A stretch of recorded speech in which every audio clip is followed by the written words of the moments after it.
Gracias por estar aquí con nosotros en su programa iMoney Super 7. En el día de hoy queremos iniciar recordándoles que nos pueden seguir en las redes sociales como @iMoneyRadio, ya que el 27 de agosto vamos a estar teniendo un taller completamente gratuito para todos aquellos que se registren sobre finanzas personales, para que puedan mejorar sus finanzas personales y tener también un contacto más directo con nosotros. En este espacio, en el día de hoy, nos acompaña nuestro querido y estimado, el ingeniero Marcos Lluvere. Bienvenido. Muy buenos días. Muy feliz de estar aquí con ustedes, como siempre. Mira, Marcos, vamos a comenzar de una vez con algo importante para la República Dominicana y para la ciudadanía en general, que es hablar sobre la inflación en nuestro país. Que como siempre a mí me gusta recordar, la inflación es un fenómeno importante a analizar, tiene situaciones o genera situaciones a nivel estructural de nuestro país. Y yo una vez escribí un artículo que se titulaba Cuando la inflación no es igual para todos, para que la gente entendiera cómo la inflación nos afecta de manera distinta. Lo digo porque en estos días nuevamente se está avivando la conversación al respecto de que, bueno, la inflación de mi bolsillo, ¿verdad? La gente cuando lo ve en su propio bolsillo dice, la inflación de mi bolsillo es muy diferente a la inflación que ellos están mencionando. Yo estoy viendo que las cosas están un poco más caras de lo que se están mencionando, ese tipo de cosas, pero justamente cada grupo de personas tiene una estructura de su canasta más específica, muy distinta. ¿Qué quiero decir con esto? Que siempre lo explicamos. ¿Quién, en proporción del dinero que se gana, quién uno entiende que gasta más dinero en comida? O sea, no es lo mismo, para que lo tengamos claro, una gente que gana 100,000 pesos que una persona que gana 50,000 pesos. Si ambos gastan 10,000 pesos en comida, ¿quién está gastando más? En proporción. El que gana 50. 50, sí. Entonces, esa es de las cosas que uno tiene que ver. Cuando aumentan en vez de ser 10,000 a 11,000, obviamente el que lo siente más, esos 1,000 pesos de diferencia, lo siente más el que gana 50 que el que gana 100.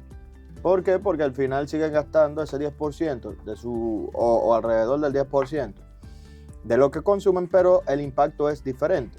Al de 50 le sube un 2%, al de 100 le subió tan solo un 1%. Entonces, ¿se siente distinto? Sí. ¿Se ven más impactados? Sí. Y por eso incluso dentro de muchas personas y economistas hablan de que la inflación viene siendo un impuesto regresivo al consumo, en el sentido de que aumenta el costo de las materias, digamos, del día a día, y que afecta sobre todo más a las personas con mayor cantidad de necesidades. Que es algo que lo hemos discutido en este programa siempre, y sobre todo porque hay un factor que es de los que más se mueven, que vienen siendo los alimentos. O sea, al final, como ya les digo, normalmente uno va gastando en otras cosas mientras más dinero tiene, pero uno siempre va a necesitar comida, vivienda, educación, salud. Y salud. O sea, esos son 4 componentes que cualquier ser vivo va a necesitar. O sea, cuando tú comienzas a aumentar de ingresos, ya hay una cantidad tú por más comida que comas, hay un límite. O sea, hay un límite. Tú por más educación que quieras, también hay un límite. Porque ese límite es relativo. Porque uno tiene que buscar costo-beneficio.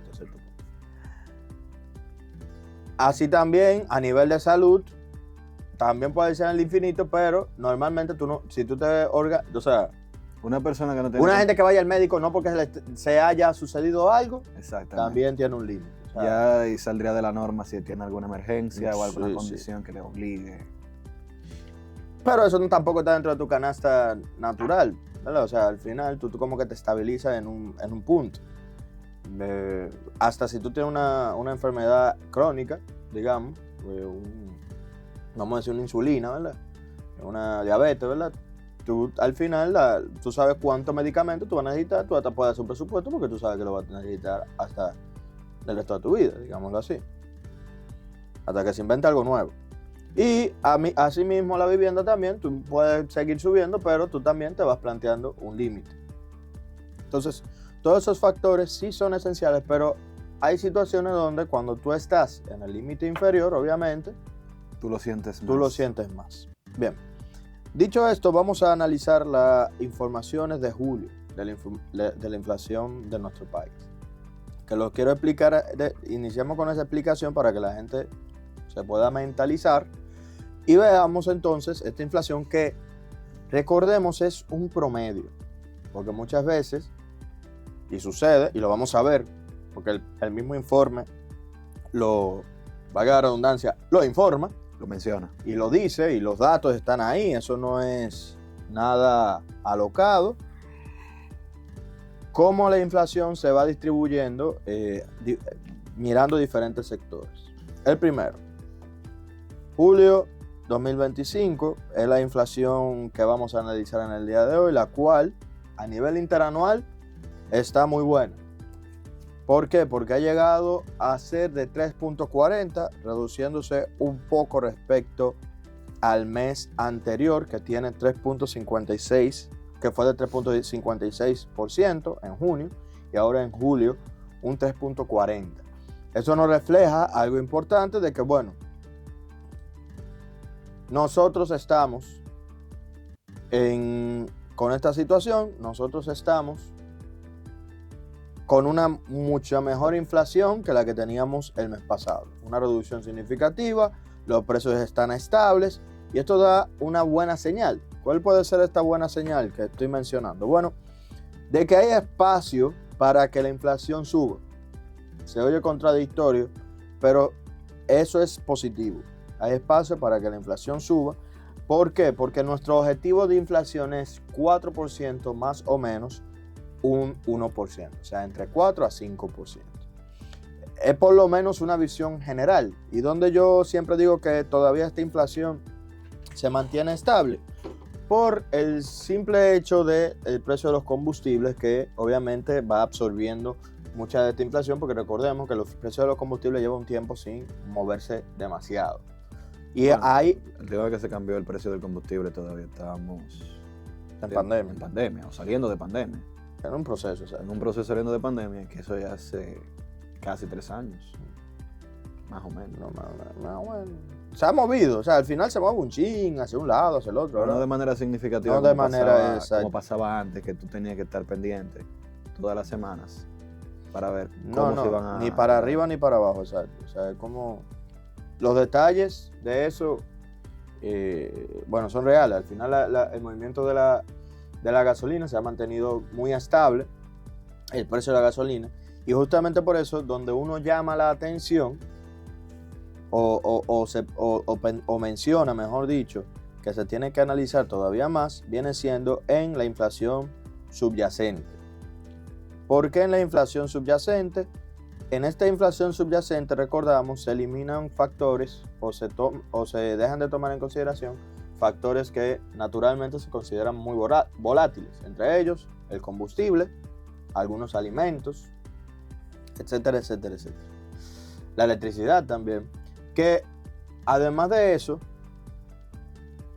muchos economistas ven esta inflación subyacente como la inflación interna, lo que se maneja dentro de la economía. Ahí hay mucho más servicios, ahí hay muchos otros productos que se manejan dentro del país. Y bueno, ya uno ve que no son importados. Lo digo porque la gasolina, hemos explicado muchísimas veces en este país, es importada. O sea, todo lo que es petróleo lo traemos de afuera. Bien, entonces, obviamente, la inflación que no considera ese petróleo, que nos está diciendo que esta es una inflación interna, de aquí. Bien. Y esta sí es una inflación que está un poco más alta, que para mí es contradictorio muchas veces, porque en teoría, normalmente la inflación que debería ser más alta es la inflación general, por lo que ya mencionamos que es mucho más volátil. Sin embargo, en este caso, vemos que la inflación subyacente es la que está por encima con un 4.19%. 4.19% de esta inflación, lo cual también nos da una señal importante. ¿Y cuál es esta? ¿Hay espacio para que la inflación se pueda mover? Sí, pero en este caso da hasta cierto punto un cierto nivel de miedo. Miedo en el sentido de, si yo veo que la inflación interna está tan alta, el Banco Central no se ve con la necesidad o el deseo de seguir bajando tasas de interés. O sea, no tengo una presión donde, bueno, puedo liberar 100% el mercado de liquidez, soltar dinero y mover dinero. ¿Por qué no lo puedo hacer? Porque al final tengo una inflación, la subyacente, que todavía me está dando unas alertas importantes. Porque recordemos que al final, aunque la inflación general es el objetivo, valga la redundancia, general del país, la inflación subyacente se toma en consideración también para ir viendo cómo se mueven los componentes internos. Y viéndolo desde este punto de vista, vamos a hablar entonces de cómo se ha movido la inflación a nivel general y cuáles son los productos que más han impactado en la inflación interanual de nuestro país. Y quiero comenzar, miren, si nos vamos a nivel interanual para ver la variación interanual de los productos, hay muchos productos con una inflación muy significativa. ¿Dónde lo podemos ver? Bueno, en el mismo informe nos menciona en una de las tablas que dice inflación e incidencia, nos menciona que entre los productos que más han tenido inflación tenemos, primero, a nivel general, muchos de los productos tienen una inflación interanual de alrededor del 5%. Que aunque estos tengan inflaciones relativamente altas, para lo que normalmente queremos manejar, recordemos también que la incidencia de cada uno de estos productos es diferente. ¿Por qué lo digo? Por lo mismo que estábamos explicando. No es lo mismo en una canasta, ¿verdad?, que suba la comida, que representa el 10%, digamos, el 20%, el 30% de la canasta, que en este caso lo podemos buscar y la incidencia o el peso ponderado de la comida, alimentos y bebidas no alcohólicas es 23.84%, donde, para que vayamos entendiendo, los componentes que más tienen peso en la canasta nacional, tenemos alimentos y bebidas no alcohólicas con un 23.84%, el segundo sería el transporte con un 16.65%, luego de ahí la vivienda con un 12.98%, después pasamos a bienes y servicios diversos con 10.31%, y por último, para ya dejarlo ahí, los restaurantes y hoteles con un 8.62%, o sea, ya ahí bajamos del 10%, de los dos dígitos. Entonces, entendiendo esto, cada producto o cada sector tiene obviamente una incidencia diferente porque son de los componentes importantes dentro de nuestras canastas. Y el principal es los alimentos. Los alimentos, como ya mencionamos, han tenido una variación interanual de 3.14%. Eso es analizando de julio 2024 a julio 2025. Y tiene una incidencia de un 0.81% sobre la inflación. ¿Qué significa eso? Bueno, es algo que hemos visto, la comida está 3.14% más cara. 3.14% más cara, uno puede decir que está bien, otro puede decir que está mal. Yo personalmente, como lo veo por debajo del objetivo de inflación, yo pudiera entender, bueno, está hasta cierto punto controlado. ¿Qué sucede? Que lo vamos a ir viendo más adelante. Obviamente, esta inflación de 3.14 afecta principalmente, por lo que ya yo mencioné anteriormente, los ingresos relativos, o digo, los gastos relativos a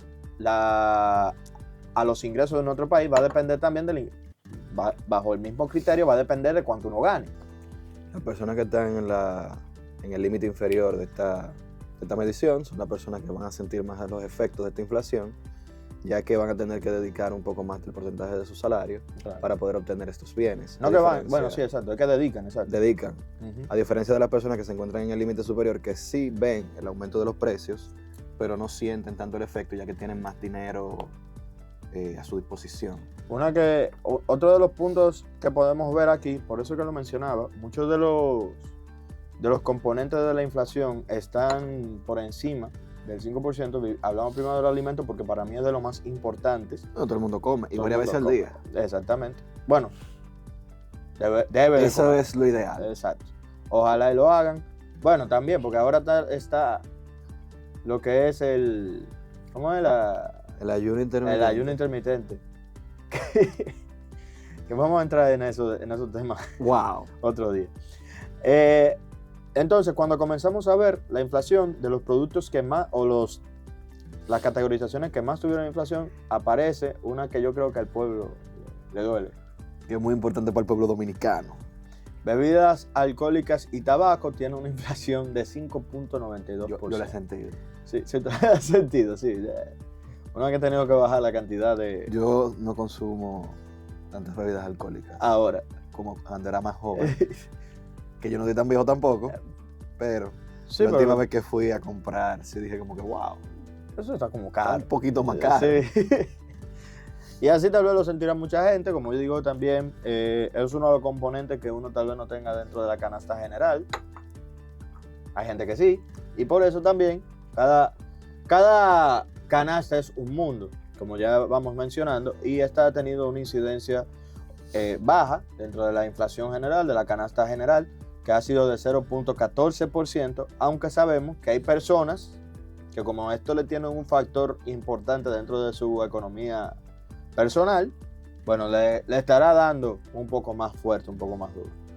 Algo que a nivel interanual, se ha visto reducido, muy interesante, ha sido las prendas de vestir y el calzado. Parece que el lío entre Donald Trump y los chinos no ha beneficiado en Está eso. funcionando. Sí, al final la ropa de los chinos aquí... Tiembla, paca.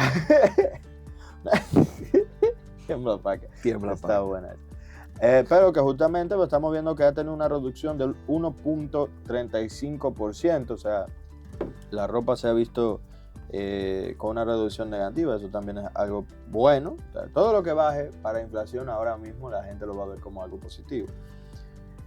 De los otros componentes que han tenido un factor importante, el otro viene siendo otro de los componentes fuertes de nuestra canasta, que son bienes y servicios diversos con un crecimiento de 5.59%, y la educación,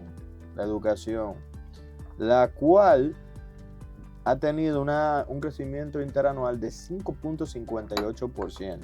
Dentro de la inflación, el componente de inflación es de 0.16%, y bueno, un 5.58% en educación quiere decir, y es natural que para julio vaya aumentando. Por el tema de que la gente vuelve a clases. Vuelve a clases, se en está agosto. pagando todo, exactamente, se está pagando todo. Yo lo veo natural, insisto. Sin embargo, sigue siendo una inflación alta. Digo, sigue siendo una inflación alta por el componente, ¿verdad? Que es. Y que está por encima del rango meta. O sea, lo más óptimo, como uno pudiera verlo, es que todos los componentes de la canasta estén adentro del rango meta.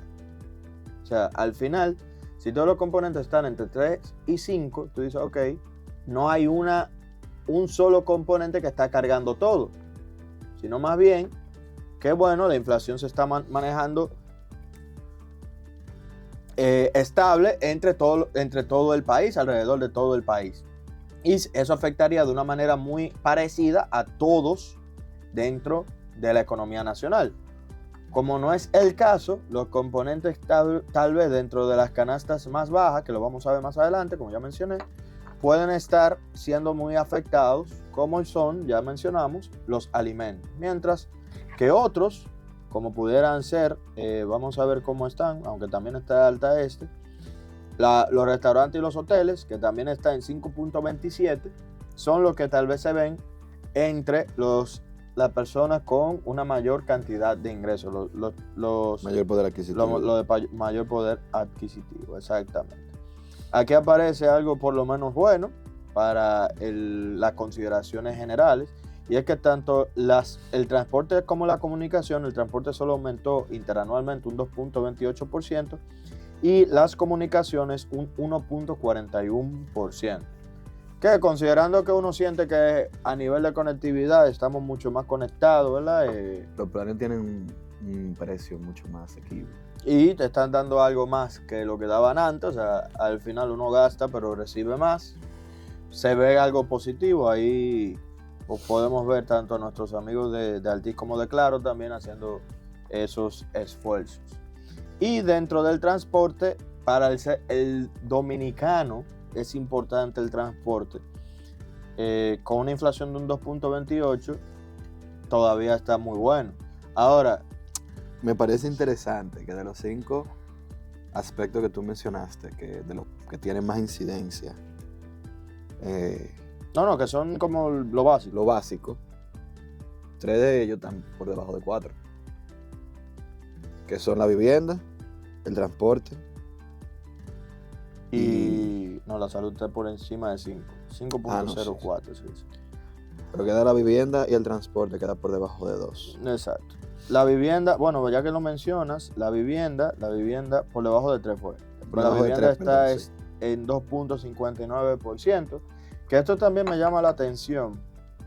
Esto me llama la atención porque uno va sintiendo, yo no sé si tú has salido, bueno, tú has salido en estos días, y yo estoy sintiendo a nivel así callado que los inmuebles están bajando de precio. Los inmuebles están bajando de precio, las rentas no, todavía, las rentas no, pero los inmuebles sí están bajando de precio a nivel general, que entiendo esto es parte natural de un componente que se mencionó por la cual subieron mucho los precios en su momento. ¿Por qué lo digo? Tú sabes que en nuestro país uno de los componentes principales de que muchos apartamentos subieron de precio fue que hubo mucho dinero, sobre todo en Estados Unidos, de gente que compraron muchos apartamentos como inversión, sobre todo como inversión. ¿Y cuáles son normalmente las inversiones? Gente que esperó 2, 3, 4 años a decir, ok, subieron de precio, yo ahora lo voy a vender, que es un mecanismo que se utiliza mucho en los Estados Unidos. Y en Canadá. Entonces, muchos ciudadanos dominicanos en el extranjero aprovecharon muchos beneficios que se dieron aquí para movilizar la economía y compraron muchos inmuebles. Y ahora, con ganancias, ellos están locos por vender esos apartamentos para recuperar ese dinero y obviamente como en Estados Unidos no se sabe lo que vaya a pasar, tener ese dinero disponible cualquier cosa suceda. Y esto me parece muy bueno verlo e interesante entenderlo porque te va a dejar ver que bueno, seguimos viendo un aumento que para mí incluso, vamos a ser sinceros, no es significativo en los precios. Un 2.59 no es mucho. Como ya mencioné, si nos mantenemos dentro de la barra entre el 3 y el 5%, está por debajo de los objetivos de inflación general de nuestro país.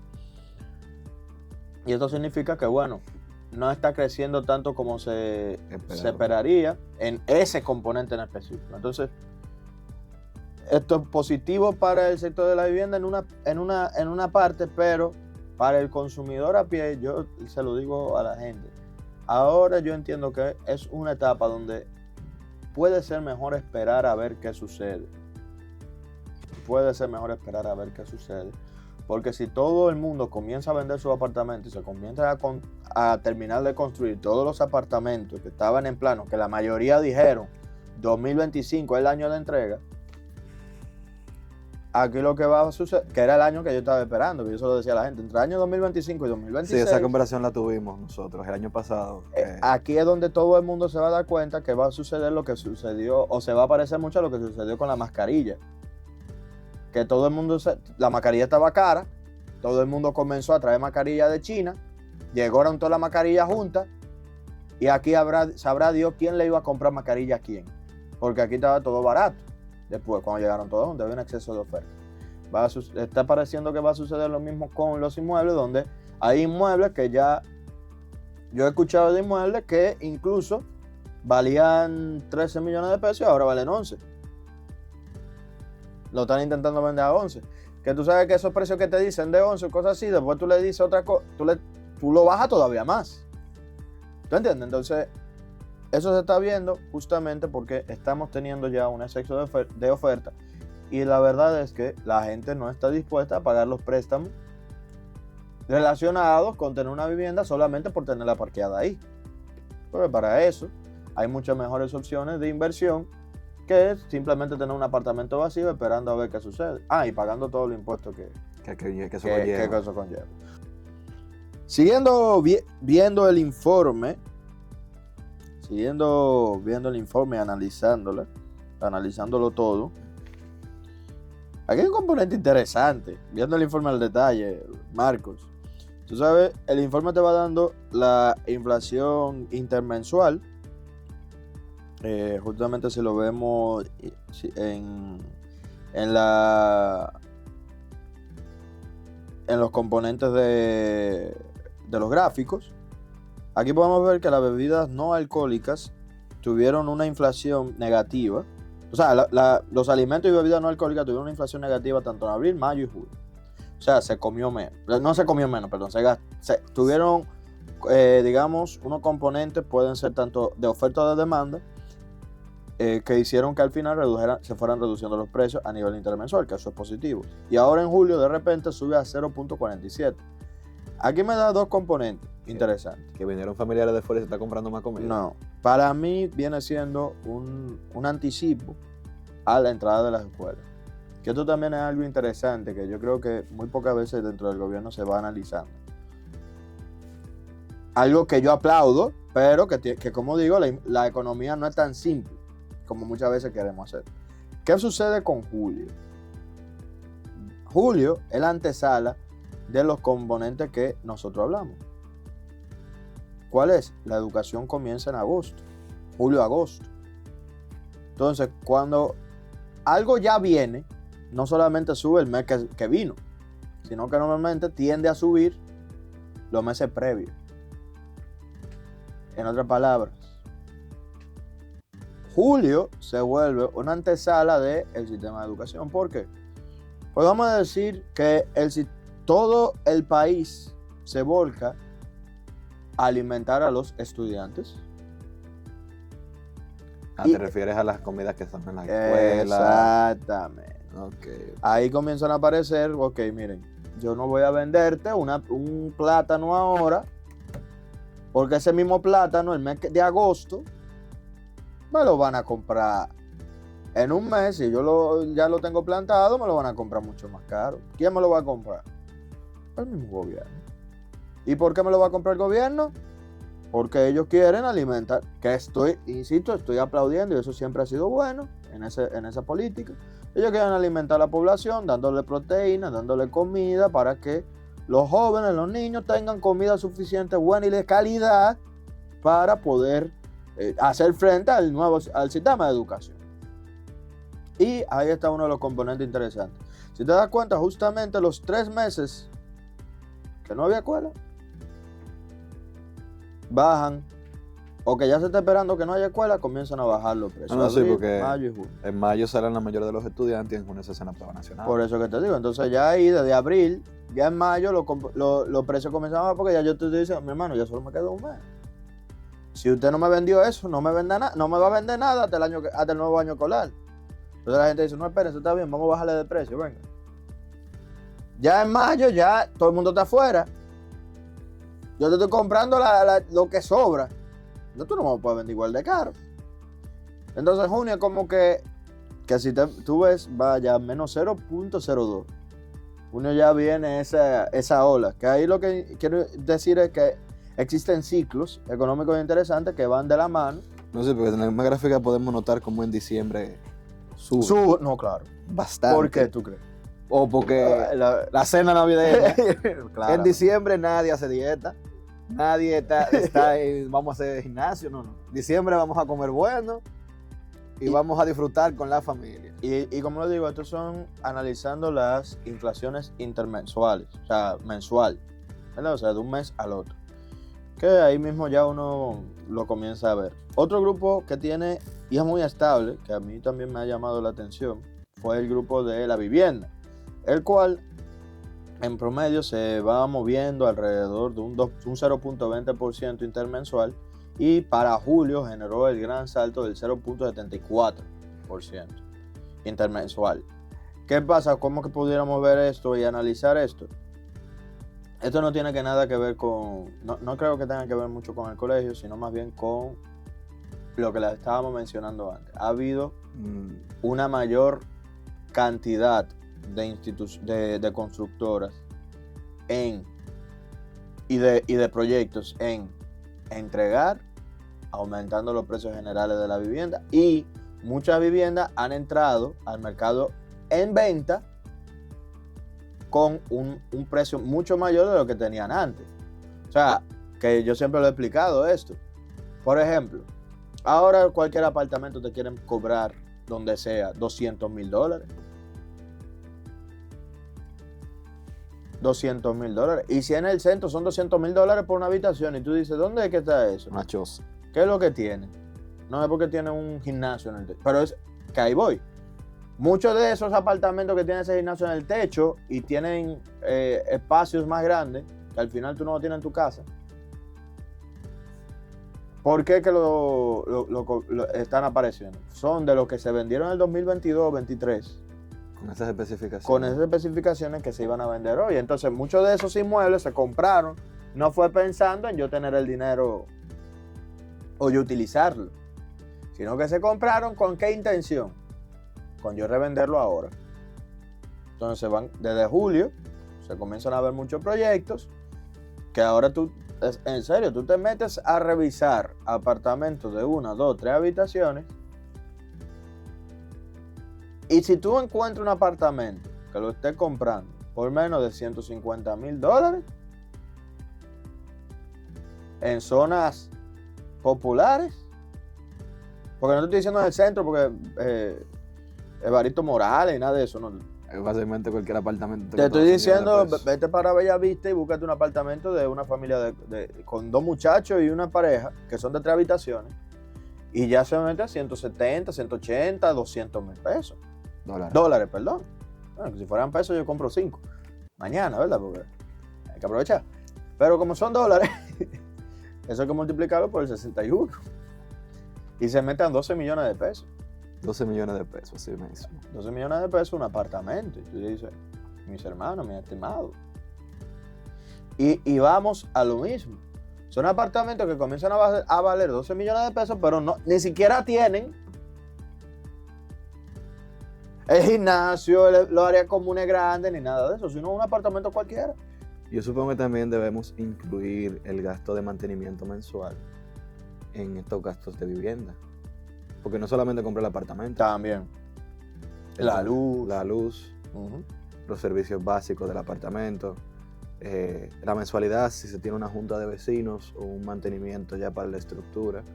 Todas esas son cosas que entran. Y estos apartamentos nuevos que están saliendo, muchos tienen unos precios altos a nivel de mantenimiento. Sí, también. Sí, que es otra cosa. Porque eso no está en el contrato inicial. Eso no está en el contrato. Eso no está. Que sí. Es otra cosa que mucha gente después se da cuenta. Pero yo estoy pagando ¿cuánto? O sea, ese apartamento es muy bonito y todo. Me dijeron que era para inversión. Y yo voy a tener que pagar ¿cuánto mensuales? Un apartamento vacío, $1,000. ¿Qué? Una facilidad. Es una facilidad tener los elementos como son el agua y el gas de manera común, ya que uno no tiene que preocuparse por eso. Cuando uno sí, pero que si fuera eso no hay problema. Pero, como dice Joan, si fuera eso solamente no hay problema. El mantenimiento muchas veces conlleva otras cosas. No, y es lo que te digo, aunque no conlleve otras cosas. Cuando tú me dices, y hay inmuebles en este país. Sí, que pagan 100,000 pesos mensuales. Que pagan 100,000 pesos aparte del préstamo. Por eso que te digo, ¿y cómo uno vive ahí? Y que son inmuebles, que ahí voy. Son inmuebles de esta misma índole, muy premium, muy bonitos, pero que eso no estaba en la letra chiquita cuando te lo iban a entregar, o cuando tú lo compraste en plano, que son, como te digo, gente de afuera que compraron muchos de esos en plano y que ahora cuando llegan aquí dicen, familia, muy bien el apartamento, muchas gracias por todo, me gustó mucho, pero yo necesito venderlo porque ¿de dónde yo ahora con Trump moviendo todo, voy a sacar yo $1,000 mensuales para tener un apartamento vacío? El IPI, el préstamo y el mantenimiento. Y el mantenimiento, sí, porque yo no voy a calcular el mantenimiento, es real. Sin contar cualquier otro gasto ahí que que tenga que incurrir. Ay, señor. Porque por ejemplo, yo Hay apartamentos de gente que se lo entrega y no le gusta cómo lo entregaron y hay que arreglarlo. Hay que arreglarlo. En mi caso, yo vivo en un edificio donde todo se tiene una mensualidad que incluye cualquier imprevisto que pueda suceder en el año y no se nos pide más dinero a los propietarios. Pero hay apartamentos que no funcionan así y si se dañó el ascensor hay que buscar 50,000 pesos corriendo. Extra. Que usted no estaba planificado a buscar. Así mismo. También tenemos otro de los gráficos que podemos ver interesantes, entrando ya a temas más específicos. Tenemos lo que son las inflaciones regionales. ¿Cuáles son estas inflaciones? ¿O cómo se vio para julio? Las inflaciones regionales que tenemos son en la zona de Los Ama, la cual compone el Distrito Nacional y la provincia de Santo Domingo. Tenemos una inflación de 0.31%, algo interesante. Aquí adentro no tuvimos mucha inflación. La Norte o Cibao tuvo una inflación de 0.42%. La zona del Este, un 0.41%. Y lo que me parece muy importante siempre resaltar, la zona del sur, que es la zona que normalmente tenemos en la cabeza, ¿verdad? Como la zona más empobrecida, tiene una inflación mensual de 0.47%, que tiene sentido, no es algo descabellado, pero tiene sentido por los componentes que habíamos mencionado, de que en la zona del sur el componente de la alimentación es más fuerte, tiene un porcentaje mayor dentro de los gastos de cada casa. Y no solamente lo digo yo, sino que también viendo el próximo gráfico lo podemos visualizar, en donde vemos por quintil cómo fue la inflación, en donde el quintil 1, que fue de 0.3, tuvo una inflación de 0.39%, o sea, los de menores ingresos tuvieron una inflación de 0.39%, el quintil 2 de 0.44%, el quintil 3 de 0.43%, y el quintil 4 de 0.36%, y el quintil 5 una inflación de 0.27%. Aquí se puede apreciar claramente lo que tú has mencionado a lo largo de todo este programa, de que la gente que tiene más poder adquisitivo siente menos inflación en comida. Y eso se puede apreciar con el quintil 4 y el 5, en el cual ya son los dos, o sea, recordemos, son 5 quintiles, digamos que el quintil 3 es el punto medio, la media. Entonces, en el quintil 3, nosotros tenemos una inflación de 0.43% y desde ahí para adelante, en el quintil 4 y el 5 comienza a bajar. Donde el quintil más alto, con más inflación, fue el quintil 2 con 0.44%. Y bueno, vemos que los 3 quintiles más bajos, o sea, digamos del punto medio hacia abajo, fueron los que tuvieron una mayor inflación en general para este mes. Esto es importante verlo, resaltarlo.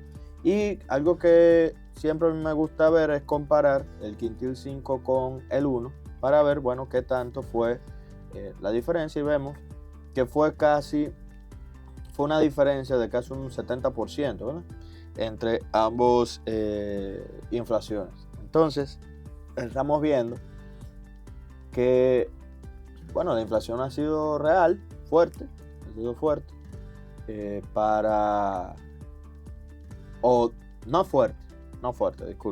desbalanceada en cierta forma bajo los criterios que habíamos mencionado anteriormente. Todo esto tenemos que seguir viendo, dándole seguimiento. Son cosas que se tienen que analizar para las políticas del resto del año también, ir viendo cómo va evolucionando y ir viendo cómo se pueden considerar. Con esto, aquí con nosotros en este subprograma iMoney Super 7. Estimados, hoy para continuar entre los temas que queríamos o fueran buenos discutir en el día de hoy, vamos a hablar un poco también de la República Dominicana y cómo estamos viendo nuestro país. ¿En qué sentido?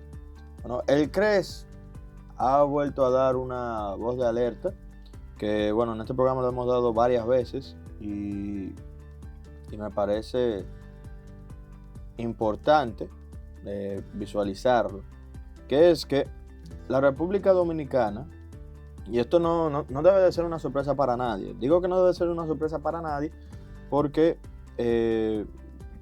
al final el CRES lo saca como crítica a las finanzas públicas del país, y es válida la crítica, donde está señalando que hasta mayo de este año el 26.5% del gasto del gobierno central se ha destinado al pago de intereses de la deuda, lo cual equivale a 2.491 millones de dólares y representa una porción significativa de los 573.629.4 millones ejecutados hasta la fecha, lo cual viene siendo 4.4% más que el mismo periodo del 2024. Pero yo les digo algo, que aunque muchas veces y durante el año vamos a seguir teniendo estos factores, ¿verdad?, de información, estas son informaciones que nosotros debemos de saber desde el día 1. ¿Por qué digo debemos de saberlo desde el día 1? Aquí se aprueba una ley de presupuesto. La ley de presupuesto dice, obviamente, que nosotros vamos a pagar, cuánto vamos a pagar, y que normalmente estamos pagando un 25%, alrededor de un 25% de lo que se va a gastar en el país, se presupuesta para intereses y para deuda y gasto de deuda. No es una sorpresa, digo que no es una sorpresa porque al final, si a ti te dicen que se va a gastar, si tú haces un presupuesto, no te puedes sorprender cuando se ejecuta el presupuesto y el presupuesto se ejecuta, gastaste eso. Exacto, o sea, es como que yo siempre lo digo cuando hablan de este tipo de temas, porque se tienen que resaltar, es una realidad, pero es una discusión que se tiene que tener ahora también, que cojo con el dato, o sea, digo que se tiene que tener ahora porque se entiende que ya para julio, agosto, septiembre, ya el gobierno tiene que ir pensando en el presupuesto del año que viene. Entonces estas discusiones son importantes tenerlas ahora. No es lo que estoy resaltando, sino más bien que debemos de entender que esto se dice en el presupuesto. Desde diciembre ya usted puede saber, la ciudadanía más consciente en este sentido de las políticas públicas, el que quiere saber más de políticas públicas, desde el día 1 usted puede entrar a la ley de presupuesto, que la Dirección General de Presupuesto lo tiene y le dice en qué se va a gastar el dinero en el año, en qué se presupuestó el dinero del año. Que ahora, lo que usted pueda criticar o atacar es que se está gastando más de lo que se estaba presupuestando. Bueno, o se está gastando más rápido de lo que se estaba presupuestando, hay que revisar. O se está gastando más lento de lo que se estaba presupuestando, también hay que revisarlo. Dependiendo, obviamente, el gasto y el costo que se iba a hacer. Porque, por ejemplo, la DGI aparece y dice, estamos superando lo presupuestado. Mucho aplauso. Eso está bien. Pero la pregunta es, ¿en qué se va a gastar el excedente del presupuesto? Ahí va la duda. ¿Se está gastando en pagar más deuda? Sí. ¿Por qué? ¿Habían deudas que no se habían presupuestado? No. ¿O qué pasó entonces? Es una pregunta válida, lo cual en muchas argumentaciones no se responde. Y también va la otra parte de la pregunta. ¿Ese excedente está yendo a cosas importantes? Sí, no. O no se va a gastar en nada, se va a guardar. Va a reducir el déficit fiscal que tenemos. ¿Qué cosas vamos a hacer con ese dinero? O tal vez ese 4%, que fue lo que, si mal no recuerdo, anunció el director de la DGI, que tuvo por aumento del presupuesto a la fecha, simplemente está compensando, vamos a decir, aduana, o está compensando otra institución que no está teniendo tal vez los rendimientos, o las inversiones no están teniendo los rendimientos que se tenían. Entonces al final no es un excedente nada, sino que la DGI hizo un buen trabajo y hay otra institución que lo está haciendo mal. Ese tipo de cosas son los análisis presupuestarios que debemos de ir profundizando también, para ir subiendo el nivel de la discusión en la República Dominicana. Al final, lo menciono así porque Justamente en esos días estaba yo viendo algunas entrevistas de economistas, compañeros de economistas, y yo me quedo como, pero es que cualquiera que lo oye cree que eso ha sido un secreto. Cualquiera que oye a mucha gente como sorprendida. Porque está bien, el ciudadano a pie tal vez no lo sepa, tal vez nunca se ha sentado a ver el presupuesto, eso sí lo podemos entender, es válido. Pero cuando tú dices, se ha gastado alrededor de un 26% del presupuesto en intereses, yo digo, y eso no estaba en el presupuesto. O sea, eso no estaba en las cosas que veíamos. Y obviamente, tú no pagas los mismos intereses cada mes. ¿Por qué digo uno? Porque al final recordemos algo importante. Tú como persona, que muchas veces la gente, y es válido hacer la comparación como una persona a pie, tú tienes un presupuesto para pagar intereses, ¿verdad? Pero los préstamos que nos dan a nosotros como ciudadanos a pie son normalmente pagando intereses mensuales. Lo que recibe el banco, que son los bonos principalmente, son muy diferentes. Porque si usted recibe o usted compra un día un bono del gobierno, usted se va a dar cuenta de que los bonos del gobierno tienen una peculiaridad, y es que no te dan dinero todos los meses, sino que te dan dinero cada 6 meses, cada 3 meses, dependiendo del bono. En otras palabras, los intereses que tiene que pagar el banco no son constantes, no son el mismo monto, sino que va a variar dependiendo cuándo se lanzó el préstamo, con qué cualidades se lanzaron esos préstamos y qué cosas fueron lo que se tomaron en consideración para darle uso o tener uso de esos préstamos. En ese sentido, nosotros vamos a ver variaciones significativas realmente, porque cuando usted va al pago de la deuda en nuestro país, en la Dirección de Crédito Público, para las personas que les interesa, usted va a darse cuenta que la dirección le dice, ok, en este año se va a tener que pagar esto de intereses, esto de intereses, esto de intereses, esto de intereses y de capital, muchas veces, que es una mayor cantidad, y esto de intereses, esto de intereses. Y digo, y he hablado siempre de bono del gobierno, pensando es simplemente en Hacienda, porque en este caso también hay que ver muchas veces cuánto es que se presupuesta a nivel, valga la redundancia, presupuesto nacional, y otro también que son pagos que hace a nivel de deuda en nuestro país con deuda del Banco Central. Pero esos son dos componentes muy diferentes que también siempre hay que tenerlos separados, porque muchas veces en análisis de ciertas personas que tal vez no manejan tanto la información, hasta te combinan tanto lo del presupuesto nacional como lo del Banco Central. Y son, como siempre hemos dicho, dos componentes muy diferentes, porque por un lado estamos hablando de el componente fiscal, o sea, lo que se paga con los intereses generados, y del otro lado el componente monetario, lo que se utiliza dentro del marco del manejo del tipo de cambio, manejo de la inflación, manejo de la liquidez en el mercado, que puede ser por cualquiera de esas razones, ¿verdad? Que el Banco Central comienza a generar deudas para poder controlar ciertos componentes que pueden ser importantes para la nación. Marco, dicho eso, ya son las 11:53. La verdad me playé un poco en eso. Un poco. Sí, porque es que La explicación es importante para que nuestros oyentes que no están tan familiarizados con cómo funciona ese mecanismo. Tú sabes que la deuda, yo y la deuda, como yo comencé en Hacienda, justamente la Dirección de Crédito Público, a mí eso siempre me ha picado y uno aprendió mucho. Haciendo una escuela, para muchos economistas puede ser una escuela muy interesante. Y bueno, ahora con el profesor Magín ahí también. Sí, porque Magín fue... No, pero Magín es catedrático. Catedrático, sí. Ahí es que la hora es que vamos a ver que yo le auguro, y siempre lo he augurado, muchos buenos deseos y muy buena gestión, que sabemos que hay confianza en eso. Marco, hemos llegado al final del programa. Queremos agradecerle a todos ustedes por su sintonía. Estuvieron con ustedes Marcos Lluveres y un servidor. Joan Monegro.